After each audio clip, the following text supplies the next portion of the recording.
Szabó Gábor partnerei az imént Dandó Péter és Garai Attila voltak. Bodnár Istvánt, jelen műsorunk rendezőjét kicsalogattuk a közvetítőkocsiból. Nemhogy a pulzus rendezéséről beszélünk, hanem azért, mert a Kraftwerk koncertről készülő televíziós műsor rendezője is te voltál. Mik voltak a benyomásaid erről nagyon sokat vitatott műfajról? Óriási várakozással néztünk mindannyian a dolog elé. Meg kell, hogy mondjam, hogy én személy szerint nagyon szeretem ezt a zenét, amit ők csinálnak.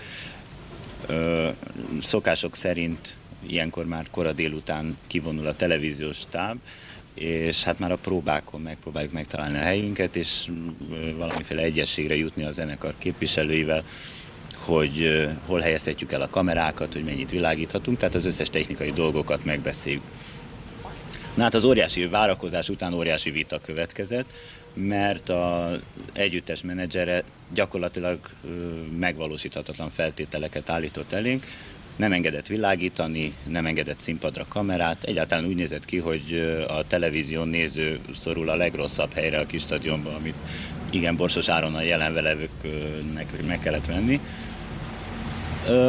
Hosszú volt a vita, de ádászul küzdöttünk mindannyian televíziósok, hiszen valami óriási show készült. Legalábbis amennyit a lelakatolt ajtók, a lefüggönyözött színpad, egyáltalán valami borzasztó nagy titokzatosság közepette elleshettünk, az úgy tűnt, hogy itt valami egészen fantasztikus látványban lesz mindannyiunknak a része. Hogy mondjam, a 21. század költözött a színpadra, hatalmas komputerek, számítógép részletek, különböző ilyen metálezüst szerkezetek, amiről nem is lehetett eldönteni pontosan, hogy ez hangszer vagy valami más gépezet, mindenféle vetítőernyők, szóval az egész valami óriási dolognak ígérkezett.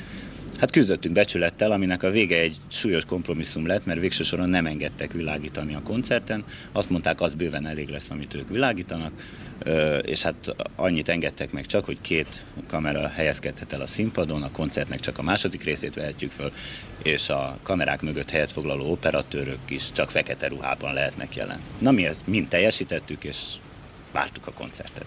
Besötétedett, elkezdődött a műsor, aztán mi egymásra néztünk a kollégákkal, és kezdtük érezni, hogy baj van.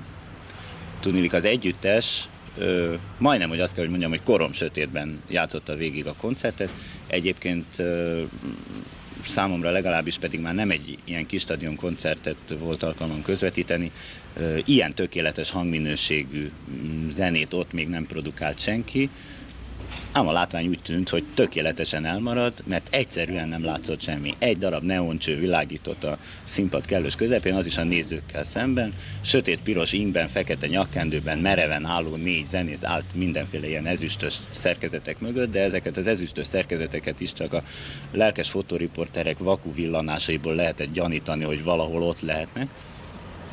Na nem baj, egymásra néztünk, nem baj, nagy szerencsénk van, a koncert második felét kell úgyis fölvennünk, addigra biztos kialakul a dolog. Most itt a nézőknek majd be fogunk mutatni egy körülbelül 1 percnyi rövid részletet, abból az egy számból, ahol egy ilyen úgynevezett strobe light nevű lámpa, egy ilyen sűrűn villogó lámpa, erősfényű lámpa világítja meg a színpadot. Nem akarnám a nézőket untatni a számadatokkal, hogy a 1 másodperc alatt a filmben lepergő 25 kockából ez körülbelül 3 kockát világít meg, ilyen formán valami már sejthető a képernyőn. Mindegy, hát mi forgattunk becsülettel, nagyon jól szórakoztunk a zenén, mert tényleg hibátlan és kiváló volt. Látni úgy szólván semmit nem láttunk, ami látható, abból majd megpróbálunk valamilyen rövid műsort azért összeállítani, hogy teljesen nem maradjanak a nézők az élmény nélkül, de nem lesz egy kis gond. A legrosszabb esetben át lehet adni a felvételt a rádión, akkor a képen senki nem zavar. Mindenesetre nézzünk meg most egy részletet abból a készülő műsorból.